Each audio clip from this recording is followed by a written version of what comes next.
There are three types of competition. One is competition in the market, okay, or in the school, or in the field. Most parents will have competition with their children. What is your son scored? I never ask that one. How much your son scored and how much my son scored and compare. Don't do that. It is not good for you and worse for your child. Every flower is beautiful, but it's in own way. You cannot say rose is better, hibiscus is not. No. Hibiscus has its own property, its own color, its own volume, and it looks different. Every child is a flower by himself or herself. Do not compare. And when my children used to appear for the exam, they get marks, I will just keep quiet. I have seen many parents, because I came from a teacher's family, I understood what it is. But I have seen parents, they will retotal it. Okay? They retotal, not the child. The child is very happy to play outside. Oh, teacher has not given 1 mark here. In programming, there is 1 mark less. Out of 10, she has given 9. But it is a real problem. The programming is really right. So he or she should get 10. Next day they come with that, sir, you should give my child, or madam, you should give 10 marks. Okay? Due to some reason, the child, what happens while correcting paper, even as a teacher, I know. For us, between 9 and 10, there is not much difference. It is very, very good. Okay. Logically, handwrite, everything is good, give 10. Little bit of the difference is there, give 9. Okay, that's the way. Normally, I never used to give 10 marks to anybody. Always keep them a little low. Always we prefer to give, as a teacher, you don't want to give 100 out of 100 in language at least. No language other than Sanskrit you can get 100 out of 100. Because language is individual taste. In mathematics and all, you cannot help it, because logically you should do that one. But still, if the child gets 99, parents said, I have seen so many parents telling their child, the child comes with the report, I got 95. Instead of being happy for 95, where did you lose the remaining 5 marks? Don't ever do that. If you burn them when they are young, they will be burnt out by the time they come to college. And you regret for that. Don't make your child burnt out by the age of 14 or 16 or 18. They have big life ahead. You want your child what is your aim in life actually? You should question that. What is your aim in life?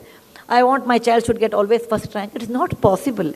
Because this world has many bright people, many scoring people, many good people. Not that nobody can remain in the zenith for a long time. Nobody, including Bill Gates. Nobody can remain. Because Mother Earth, Kalidasa says in one of his classics, Bahuratnani Vasundhara. He says, oh Mother Earth, you have many Kohinoor diamonds with you. Not one Kohinoor, many Kohinoor diamonds. So, your child has many things which is inside. Don't ever think why the child lost 5 marks. Be happy, he got 95. That means almost 5 marks he missed to the perfection. Be happy. Don't go on adding marks and quizzing the teacher why he should not get 10 out of 10, 9 out of 10. Okay, teacher will say, okay, take 1 more mark, doesn't matter. But by the time, you do, your child observes. Please remember, role models are not Sudha Murthy. Role models to your children are parents. How your mother talks, what lies she tells. Father is later, first is mother. That's what we call a mother tongue. And every mother thinks the child is an extension of her body. It's a reality. When the child cries, why mother? The child is crying, mother is not crying. Nothing happened to mother. The child is hurt, but mother cries. Because every woman, it is biologically and psychologically, the child is the extension of her body. If something happens to the child, mother cannot take it. That's a very unusual, unconditional love God has gifted between mother and a child. So you have more responsibility than father. Whatever you do, your child will absorb that like a sponge. Suppose you lie on the telephone. The child says, okay, there is a correct way, you and I should do that. If you compare 95 to 100, when the child grows big and gets a job, he compares himself or herself with his colleague, what promotion he got. Today you compare for marks, tomorrow they compare for grading, or they compare for the promotions, salary. It is nothing like, I don't say you should not compare. Where you are needed to compare, to learn something new, yes, you have to compare. With whom you have to compete then? You have to compete within yourself. The most important is you have to compete within yourself. Like last year, everyone knows what is my good and bad, everybody knows. You can fool people, but inside you know what is good and what is your weak area. My children used to tell me, Amma, you are very weak mother. I said, what is the definition of a strong mother? When the child doesn't listen, she will see that she will make him or her to listen. I said, no. Every mother is a weak, because that is the weakest link is a mother actually. Mother's affection. Mother should be strong in certain good in value system. Like smoking is just not allowed. At any cost, it is not allowed. Drug is not allowed at any cost. Telling lie is not allowed at any cost. Not respecting elders is not allowed at any cost. Rest. I want to see 10 minutes TV, 5 minutes TV. Just allow 10 minutes, means give 10 or 12 minutes and switch it off. Don't say that, no, you can't see 10 minutes TV. The child will see neighbor's house and go to 30 minutes TV. So 10 minutes TV, beta, TV is not good to see at this young age. It will affect your eyes. And more than that, let us learn a communication. Other day I was in my friend's house and they said, after many years we all of us met in the US. We said, let the family meet. Everybody came. I went early. I said, there's some 5 minutes time is there. I opened up my iPad and did something. Meantime, another friend came. He thought, others have not come. He took his iPhone and he started something. Third person came. Not all of them have come. He opened his iPad and did something. So, in 10 minutes, many people came, but assuming that nobody has come, everybody were in iPhone, laptop, everything. Then I said, if this is a get-together, why have get-together? If you're busy with the gadgets all the time, and then why have get-together? Because the advantage of gadget is efficiency. It's a great efficient tool, but tool is not all in all life. Sweet or dessert is very, very nice. Jalebi is very nice to eat, but you cannot fill your stomach only by jalebi. Life is like a thali. Please remember, life is like a thali. In thali, what do you eat? A normal vegetarian thali, I can tell because I'm a vegetarian. 1 cup of rice, 1 bowl of rice, 2 chapati, 1 dal, 1 sabji, 1 raita, dahi, 1 sweet, 2 papad, and little achar. This is a normal thali. When you eat this kind of a food, you feel full at the end of the meal. Even though you may like achar a lot, you can't fill up your stomach with achar. You may like jalebi, you cannot fill up. You may like rice, but you cannot fill up. Okay? The combination of all makes life full. So is human life. Your child may be very good in one thing, but see that he or she will have other parts of the thali. Then only life becomes beautiful. Your child may have an aptitude for drawing. Don't curb it. It is not that, in my work I have seen so many people, actually, particularly in radio jockeys, when I talk to them, most of them are BE. I said, beta, why you did BE and came to radio jockey? He told me, my parents wanted I should become an engineer. And I became, and later at 21, 22, I realized that my mind is not in it.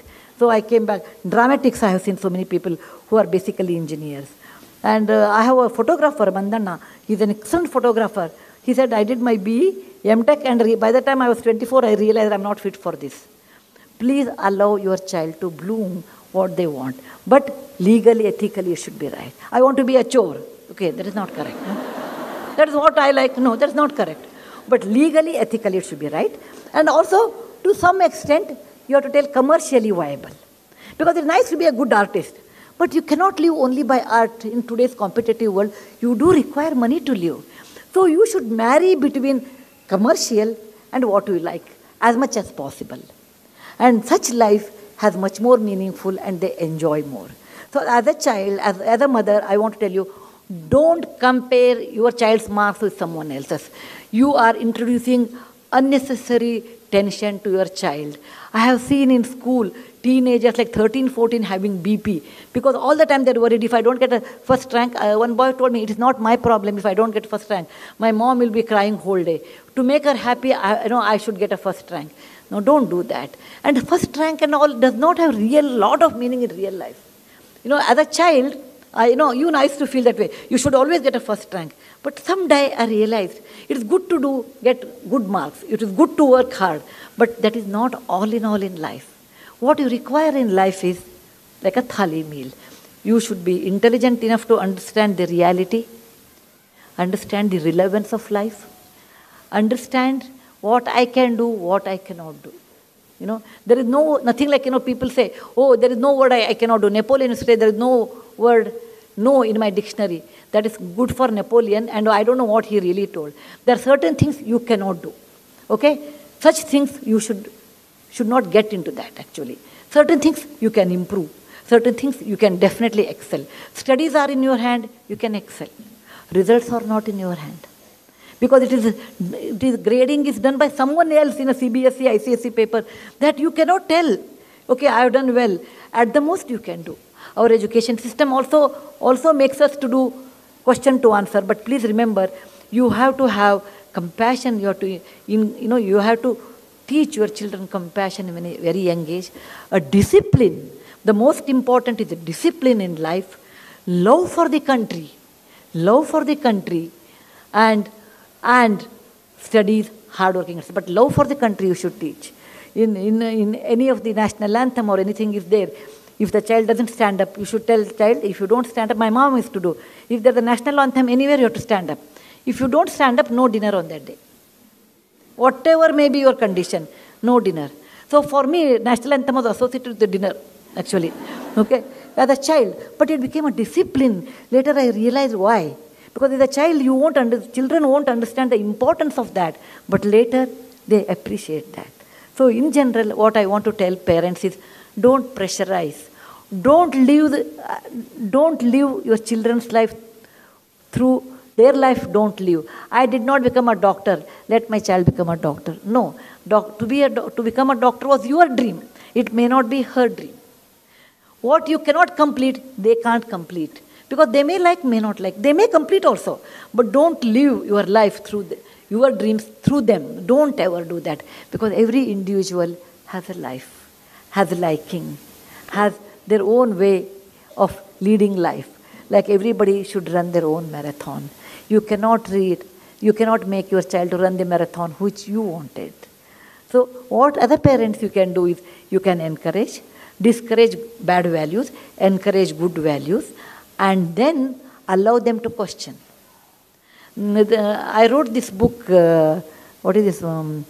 Serpent Revenge and Other Stories, because as a child I used to ask so many questions, and my parents, my grandparents did not know the answer. They said, don't ask questions in Mahabharata and all, because they themselves did not know. So I just kept my questions with me, and when I grew up, I read about 10 to 20 different Mahabharatas and logically deducted what it could have been the answer. So you should always encourage children to ask questions. And if you do not know answers, don't act. Tell, I do not know. There is nothing wrong. There is no Sarvajna in life. There is nobody who knows everything. There is no one. Second thing, today there is a Google.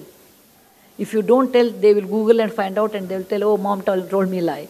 Don't get into that. Say, beta, I do not know. I will see that. I will read and I will get back to you. So it is not easy to be a parent, actually. It is quite a responsible job. But it is also a joyous job.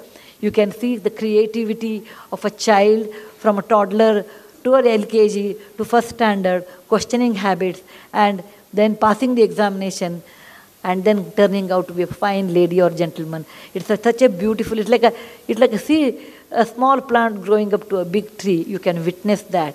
And what you can do is affectionately to look after without expecting anything from them. Please remember, you are not a money lender. I spent so much money on you, and in my old age you should return. No. We bring up children for our joy. We brought them up, we have to bring them up. It's such a beautiful joy. It's a God's gift to us. Also, it's a responsibility. And if you understand what to do, what not to do, I'm sure you will have a great journey with your children. As a mother, I want to tell you, girls will not listen to you after 14 years. Girls will, about 12, 13 years, girls become little upset, may not tell everything, but they become great friends after 19. Okay? Boys will be very affectionate to mothers up to 14. Okay? After that, they have their whole world, and they look down upon cricket is the greatest thing, other things are less, and all those, because it is all cycles, So enjoy your boys up to 14. Enjoy your girls after 19.